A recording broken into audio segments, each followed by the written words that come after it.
Welcome in, ladies and gentlemen, into Division B West. My name is Bahamut, and we are getting ourselves into our first best of three of the day. On the left-hand side, it is going to be HotsDogs. It's going to be Mr. Sugar Bear on the Rhaegar, Zimzam on the Hogger, Pace on the Cassia, Fat Loots on the Sylvanas, and Fenriz on the Joanna. Over in the red, we got Roll1Esports. We'll be seeing Rock Your World on the Anubrak, Velvet on the Orphea, Wanaba on the Stukov, Poe on the Greymane, and Zad on the Blaze. We get into mid lane, we check out our level 1s, and we go ahead and make sure we have player vision set up. There we go. Lies, you have all the power. I can't even get Cho'Gall in Season 3 of CCL, okay? I have 0 power. I don't even know if I work on Season 4 of CCL, but beyond just some content stuff in the background. I don't know. We'll have to find out.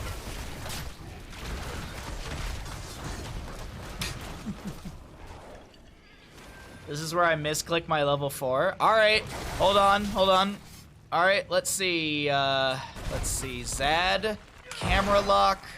Turn on player portrait. All right, this is the cast, everyone. We're just gonna watch Zad for the rest of the game. How you doing, bud? I hope you're having a great day. Ooh, I spilled water on my desk. Or on my desk mat, oopsie. All right, let's see. So we are gonna be here on Towers of Doom, map number 1 in our first best of 3 of the day. Cassia going into the lightning strokes at level 1. Gonna be building those up. You get up 1.5 extra damage per stack. You also get a base of 15 increase as well. Joanna Laws of Hope will be building out those regeneration globes, so we'll maybe see her make some rotations into mid lane to grab a few more regeneration globes from time to time. On the opposing side, no questing talents just yet, as it is a Nubrak going in onto the Joanna, and that is no Laws of Hope, no Iron Skin to save. That'll be first blood over to the side of Roll1Esports. Solo lane POV, solo lane only POV. Speaking of, actually, let's go ahead and check out Zad and Zimzam doing a little bit of back and forth here. Zad making the double soak rotation as well as Zimzam, it looks like, yeah, as well. I wonder, as I said, I wonder if Joanna might come in and catch mid lane from time to time just to get that extra regeneration globe. We'll have to keep our eyes on that one, as we do have the sapper camps in bottom lane being pushed back and forth, that ever living back and forth, or the tug of war that does exist when it comes to the sapper camps through the bottom lane, at least the first one of the game. One sapper down, we got 2 left to go. Orphea gets a big Shadow Waltz, and she steps in with the second one. The minion wave will be cleared out, and that's Rhaegar to go down. We still have the chase in onto the Joanna as Anubrak looks for some sort of CC, but cannot land it, with the Iron Skin from Joanna mitigating that potential CC, as Zad gets the mid lane cleared. Now let's see, what does Zad take at level 4? It's going to be Meltdown. Hitting an enemy here with Pyromania reduces their damage dealt by 8% for 2.5 seconds up to 40%. I don't think this is bad by any means. What was the intended pick?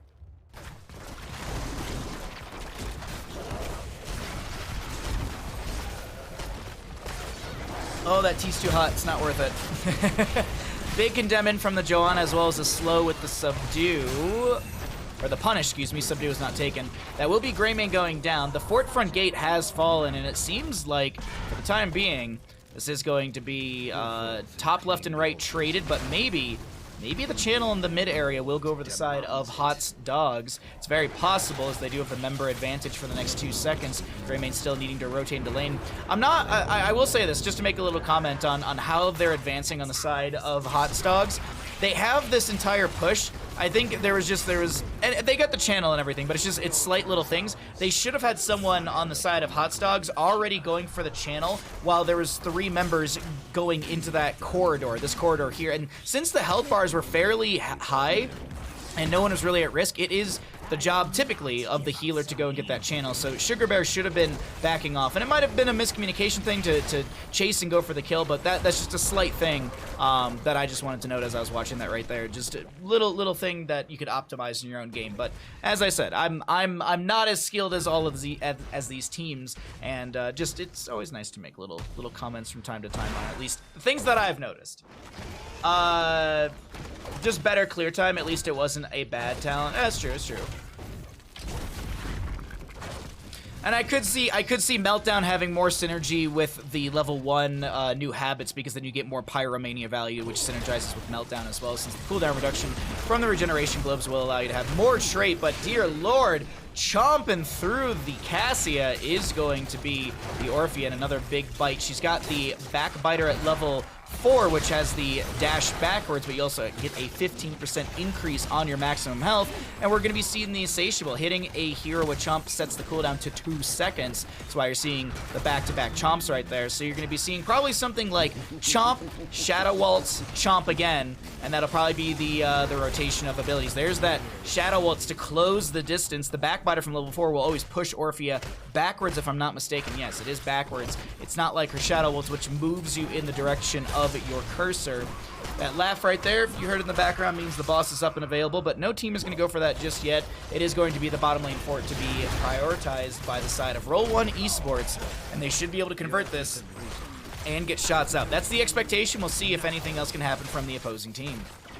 While we're waiting for the siege to come through and objective phase to be channeled or contested, it is going to be 10 talent tiers coming through soon, so we're going to cycle through the other numbers as always.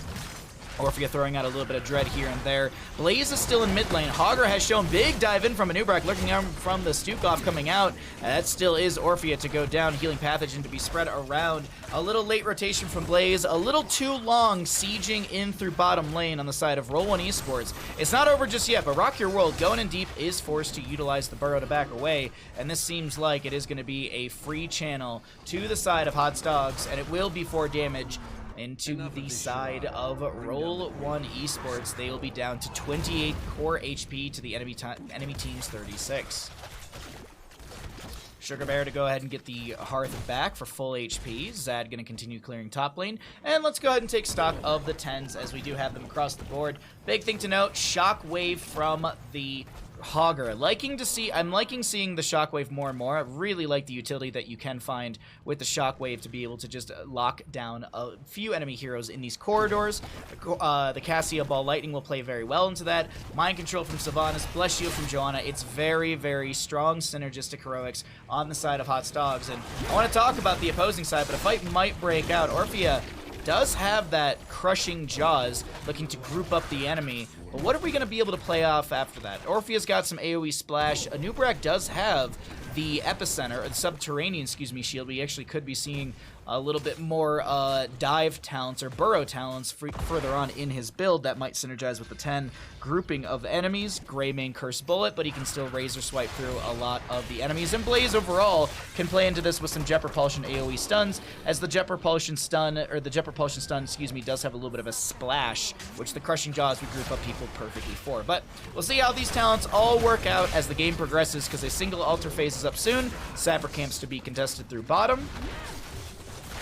Doesn't seem like either. Ooh, nice Mind Control catching the Orphea. One Sapper will go through. Ball Lightning is going to be there. Crushing Jaws does pull Fat Loot's back, which gets the Ancestor healing. Might have been a Panic Ancestral. Bless Shield from the Johanna, as that does lock down Poe, and Poe will be falling. Greymane to be out of this engagement as the Blaze makes the rotation, looking for the Jet Propulsion, won't connect. Hogger is still soaking in mid. It's 12 to 12 in levels, 4 to 4 in kills, but the fight doesn't stop right now. Rock Your World trying to back away. Anubrak goes in for the burrow, throws out the Impale. Big Jet Propulsion from Blaze, huge lurking arm as well. Pace trying to back away as the Hogger gets the channel while the fight continues. Roll1Esports very, very focused on the fight, missing out on an objective phase. It might have been something given away since the Greymane was down, but it didn't seem like there was any idea or any sort of initiation to try and poke out around this objective with any of the Beetles, even the flame streams from the Blaze or some lurking arms from the Stukov. But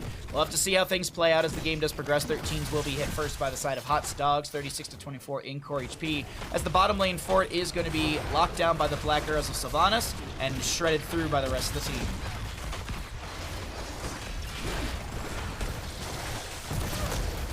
Curse Bullet goes out. I believe it connected onto the Johanna right there, as the Rhaegar is going to get hit with the Cocoon. We do have Greymane going in. There's a Crushing Jaws out from the Orphea, pulling the Rhaegar back in. The tower is at 50% regeneration, so no shots out just yet.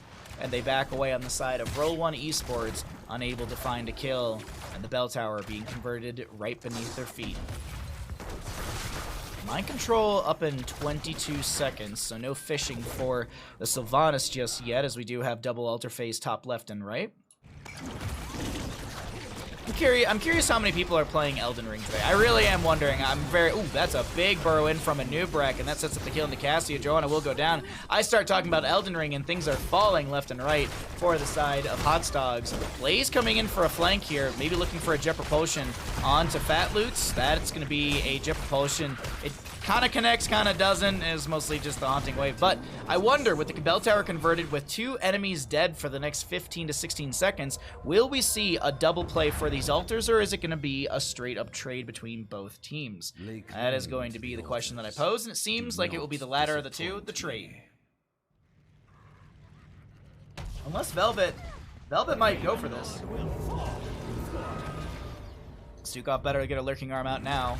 Hey, he does get the Lurking Arm out just in time, so that is going to be potential channel. We have Hogger being delayed out from any sort of step-in. Flailing Swipe utilized a little late there, but it's all okay. Roll1Esports gets the double channel. Bottom lane sappers were grabbed. Bottom lane sappers for the side of HotsDogs was grabbed as well. This will be quickly cleared out, and now the question that I pose is, do they see this rotation coming in for the flank? And I'm thinking they're going to go in for the flank rotation, but now they take the safe rotation side of Roll1. I think Roll1 could have gone for the flank since they do have the bell tower, and they could have pinched the enemy team between the bell tower and their own units. But either way, Crushing Jaws from the Orphea does pull in the Sylvanas for a hot second. Not enough to set up any sort of follow-up kill potential or even threat, as the Orphea throws out damage here and there. Did go for the level 13 Abyssal Symbiosis, hitting a hero with Chomp instantly grants Orphea maximum chaos and 390 scaling shield for 3 seconds. We also have that dead magic basic attacks that consume chaos, ignore armor, so we are going to be having a little bit more shred. And I like this dead magic into the Cassia. You can mitigate some of that avoidance armor, so you can see that 30 next to her name. Cocoon onto the Joanna. Orphea putting pressure onto Mr. Sugar Bear as the Ancestor Healing is up and available. Will they be forced to use it? Bunker down from the Blaze. The fort is looking like it's going to be converted in favor for the side of Roll1Esports. Big condemn in from the Joanna. Cassia with the fend. Hogger coming in to maybe make a Blaze. Got the shockwave. They're all lined up, but he doesn't go for it. Hey Jimmy, hey Berserk, how's it going, friends? Is everyone enjoying their Elden Rings day?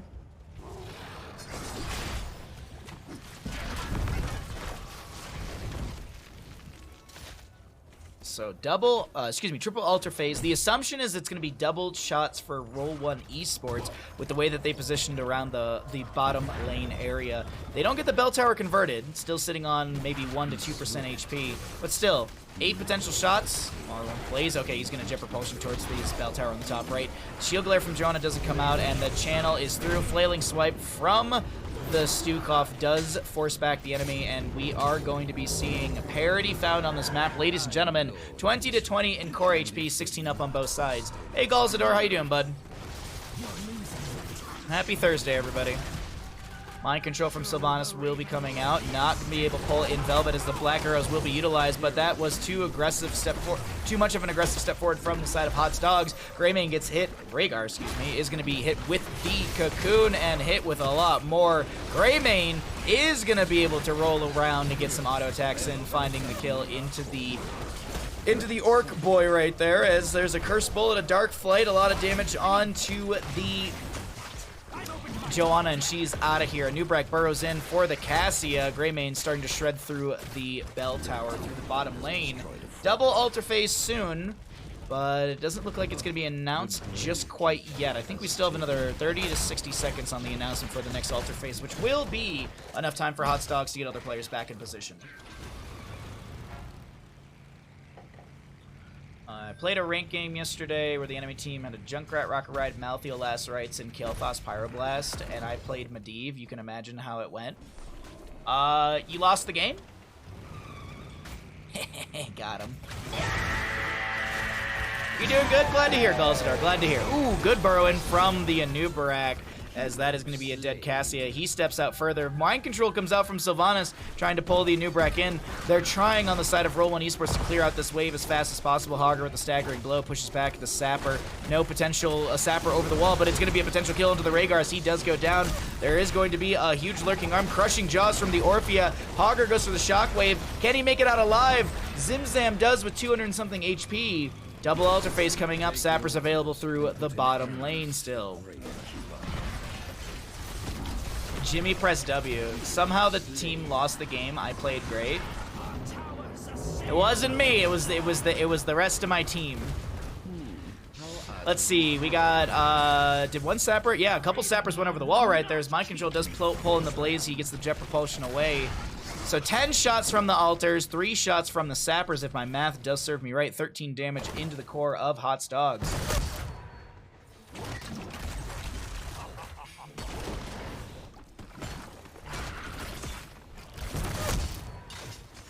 Don't understand how they decided 1v5 was a good idea. Well, I mean, they have a Medivh. Medivh should just save them, right? They shouldn't die with a Medivh. You should just hard carry for them. That was a nice utilization of Rewind from Rock Your World if you were wondering why there was the double burrow. Amazingly played from Rock Your World right there. They might go for the triple cap right now. Bottom lane not converted. This mid still needs at least, I don't know, 5 to 10 seconds to be able to get full back HP. And in that 5 to 10 seconds, this should be the top lane going down. Sylvanas is going to be forced back by the Orphea. Mid lane, as I said, still going. It's got another couple seconds there. Orphea will poke out as much as she can, but this will be a few shots raining out. Orphea does get the crushing jaws. We're going to see 1 shot.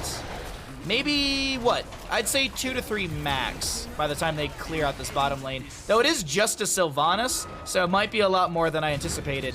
As if 1 more goes through, that's GG. Boss is going to be grabbed. The focus on the bottom lane. It was basically checkmate from the side of Roll1Esports with the well-played Boss, Bell Tower, triple cap. GG, well played. Map number 1 goes over the side of Roll1Esports. Hey, Ant-Man. Roll1Esports having some hot dogs for dinner.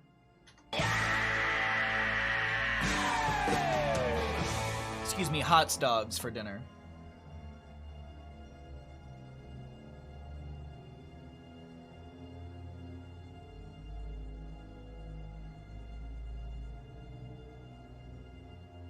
We do have a live game coming up in about 2 hours. For anyone who is excited about the live best of 3, we'll be doing that in a couple hours.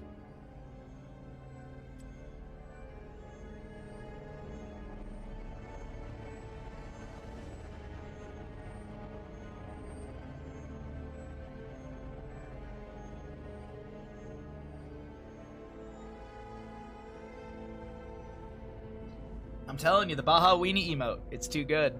It's too good. It's too good of an emote. We have blessed Twitch with the god tier emote that is the Bahamut. Live games are the best. I mean, the only difference is that there's a draft. That's really about it. That's the only difference.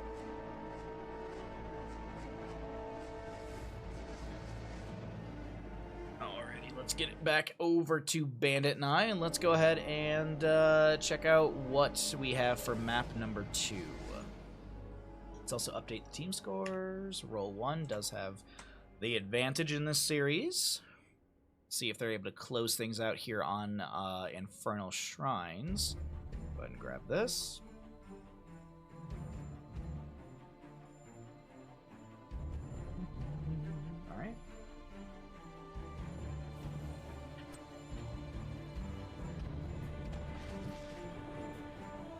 But it's right now time? What? What, chat? What are you talking about? What?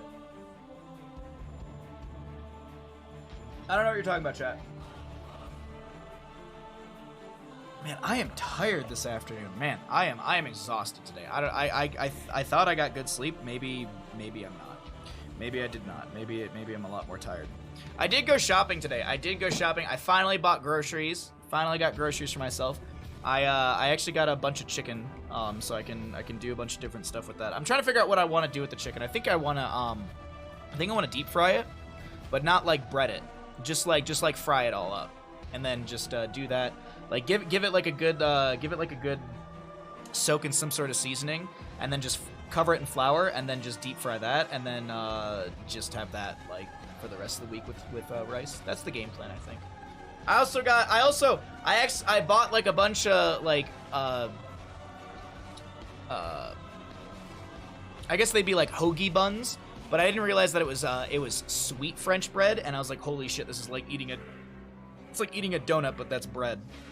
I mean donuts, you know what I mean, but yeah, it's that bread's a little too... I'm not a fan of sweetbreads. I'm really not a fan of sweetbreads, and I really regret that I didn't catch that sooner. But, oh well. It was like $4, so...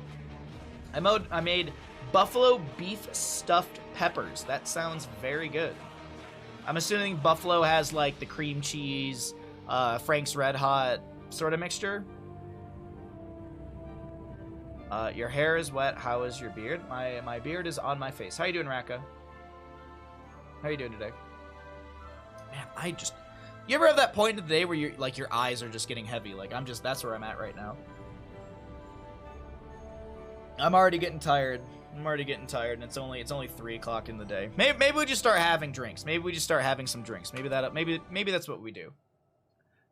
Alrighty, let's go ahead and get into map number 2 here in our first best of 3 of the day. We are going to be seeing the members of HotsDogs with Sugar Bear on the Stukov, Zimzam on the Hogger, Fat Lutz on the Rainer, Fenriz on the Joanna, and Pace on the Orphea. Over on the side of Roll1Esports, we are going to be seeing Rock Your World on the ETC, Zad on the Dahaka, Velvet on the Lunara, Poe on the Kael'thas, and Wanaba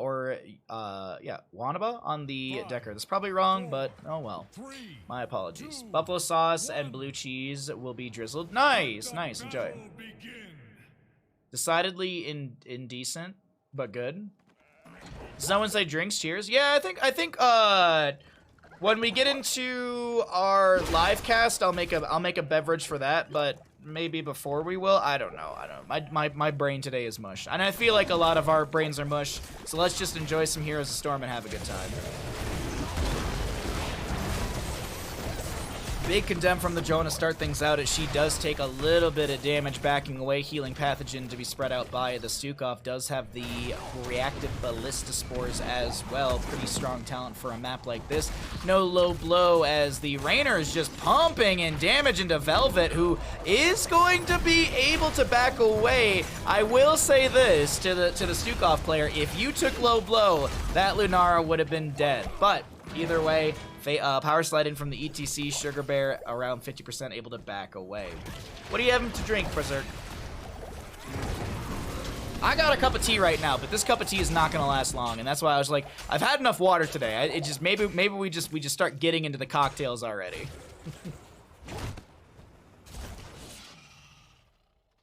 Also, for all my FromSoft friends out there, I hope you're having a fantastic Elden Ring day. I believe the game should have just released now. Oh, Blast, good to see you. Sorry I missed you, bud. What is that emote?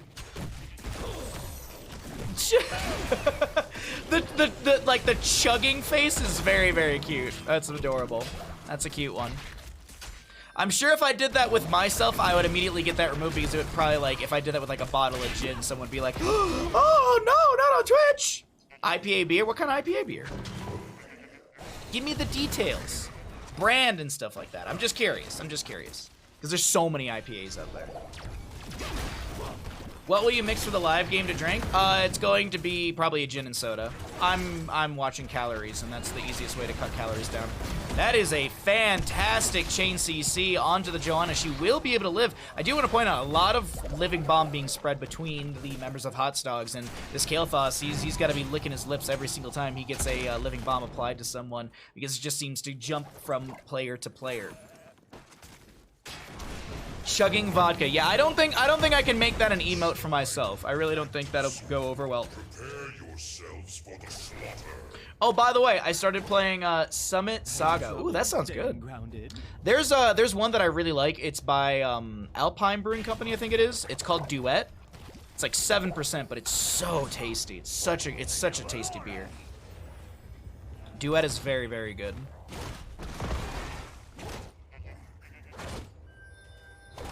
think I burned my tongue right there. But either way, first objective, Frozen Punisher, up and available as we do see the rotation into mid.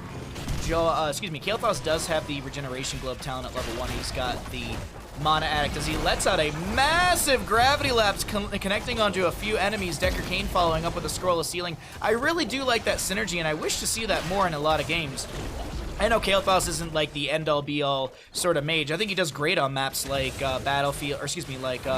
Infernal Shrines, Volskaya Foundry, Towers of Doom. But I think the Deckard Kane synergy with this level 1 for the armor reduction, a big gravity lapse that lands, this Scroll of Identify should be able to get a stack or two, and then you have ETC Power Slide. The chain CC lockdown between the members of Roll1Esports is quite brilliant in the draft that they did put together. Now, when we look at the opposing side things, we've got the Joanna, Orphea, Raynor, and Stukov. This is all really synergistic as well. Joanna goes with the big Condemn, Orphea's got great wave clear, Raynor good sustain damage, and Stukov good control, zoning, and overall S-tier healer. So on the siege potential side, both of these are really strong, but when you actually look at the team fight, it feels like Roll1Esports have stronger burst ability and damage between the Kael'thas, Joanna, as well as the lockdown with the amplified CC of ETC and the Decker Kane. And here we'll see, that's exactly what I'm talking about. Gravity Lapse, Scroll of Sealing, a few more stacks. This is looking really good. Actually, funny enough, the Kael'thas and the Deckard are competing for stacks right now between Scroll of Identify and his Mana Addict. Kael'thas has the spears active, just goes for the Flame Strike on 2-1. There's a great Gravity Lapse. Decker Kane's Scroll does seal, and it hits 12 stacks. Man, well played. I got stacking Kane at 1. I think that this is a really good talent, and we don't see it very often. I think this is actually a fantastic talent. No 10 talent here, but it doesn't matter. Look at the chain CC lockdown between Gravity Lapse, Power Slide, and the Scroll of Sealing. I cannot talk about this enough. I really, really like this synergy. Really, really liking the synergy that we're seeing from the draft on the side of Roll1Esports. And the execution, too. Justin and I talked a little bit today about draft, and him and I were just kind of chatting about draft and stuff like that.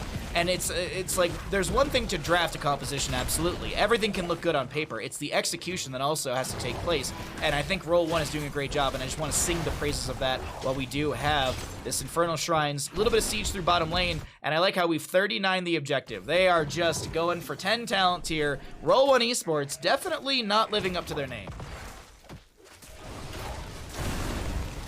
There's a seasonal from Bells called Hop Slam that's 10%. It's wild. Homie, you know I'm from Michigan, right? There used to be, so there's a bar in Detroit that would get they used to tell, I used to hear stories from bartenders about this. There's a day in Michigan called Hop Slam Day. We also have Oberon Day too. We apparently, Bell's Brewery just has calendar days in our state. But either way, it's just the day that Hop Slam comes out and the day that Oberon comes out. Two really, really big beers for that brewery. And on Hop Slam Day, they had a couple kegs. The bar that my buddy's girlfriend worked at, they sold out an entire keg of beer of Hop Slam within 45 minutes. Bruh, Bells is from Michigan, I think. Yeah, exactly. Hey, bud, it's your best friend, Randy Newman. Hey, how's it going? How you doing? Lunara Leaping Strike in does set up the kill onto the Stukov, as this is going to just be a massive Punisher wailing his way through the mid lane. First Punisher of the game, actually, funny enough. As we do get our 10 talent tiers, Hyperion was used, Crushing Jaws, got a Pyroblast Kael'thas. Oberon is great. Oh, I love Oberon. Cannot get Oberon out here. Well, actually, where I live, you can get it in Southern California.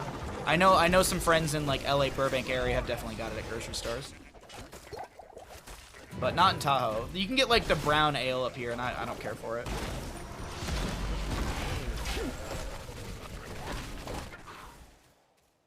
Alrighty, well, bottom lane does have a massive wave of experience that will be grabbed by ETC. Kael'thas does have full stacks on his Mana Addict at level 1, so he'll be able to have the activatable Arcane Barrier.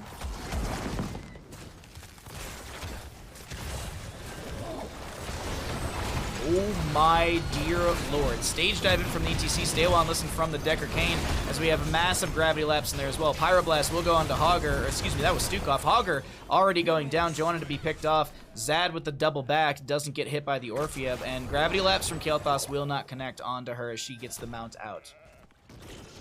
When are we gonna see you in NGS? Me? Never. Never. That's a lot of commitment. I like casting games. Good day, Baha. I saw your Cho'Gall video adjusting on YouTube and loved it. I'm so glad. I think Warwick did a fantastic job of editing that, and adjusting's just super fun to play with. We're gonna be doing those more in the future. We're gonna be doing that once a week. We'll do a couple games live on stream, and then we're gonna yoink one of the games and put it up on YouTube. So if you miss it from the Tuesday stream, you'll definitely be able to catch it on Wednesdays. So yeah, we look forward to doing that more and more in the future. I'd love for that segment to continue regardless of in or out of CCL. Because right now we're in off season, so there's like a lot of content we can create ourselves. But I'd love for that to continue. I just like playing games with adjusting, really. Or if it does go down, Hogger with a shockwave to try and slow down the enemy team. And actually, it's going to be Hog. Oh my God, that Hog Wild bounce.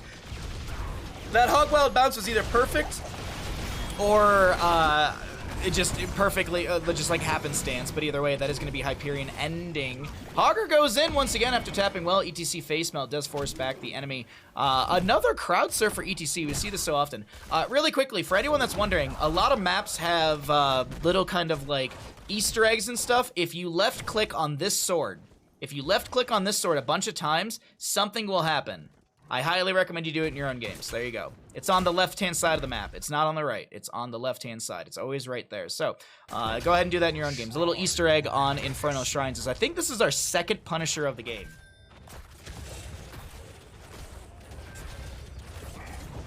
You retired from competitive? I'm good. I played in Share League. Playing competitively, like, getting on a team and then you have to do weekly scrims and like, not that I don't want to do those, but just like, I don't really have the time. Like, my stream schedule's pretty set right now, and even then I still feel like I could stream more when it comes to casting and gameplay. But either way, that's going to be a Hogger going in, shockwave into a few enemies, but there's no follow-up damage. Orphea and Rainer are way too far back. Pyroblast on the Orphea, she's at 50% HP, will drop to death, I guess. I didn't realize. I thought she had enough healing over time. I literally thought she had enough. That was over 1,000. She had less than 1,685 HP. ETC stage dives in the back to look for the Rainer. Still finds him, and that's going to be a solid pentakill to the side of Roll1Esports. Literally, I've never seen that sword before, but what happens? Don't leave us in suspense. I'm going to forget to do it before I play again. Well, there's these things called sticky notes, and what you should do is you should take one and you should write down a sticky note to yourself of to left click on this at the start of Battlefield, or excuse me, Infernal Shrines. I like how this second Punisher's up and we're just getting raw siege through mid. Not raw, there's a wave, but just it's siege. Also, Kratz, I hope you're doing well. So Zad starts the objective with the Haka. ETC still kind of floating around. Stage dive down for the next 26. Doesn't have the level 13, the encore, so no cooldown reduction on stage dive. 5% of 5% of 75. I always forget. I think chat's told me before, but I've already forgotten. So. I believe there's also one of these on Battlefield of Eternity, if I'm not mistaken. I forget where it is, though. I don't think it's in the same spot. I want to say it's in, like, top lane area or something like that.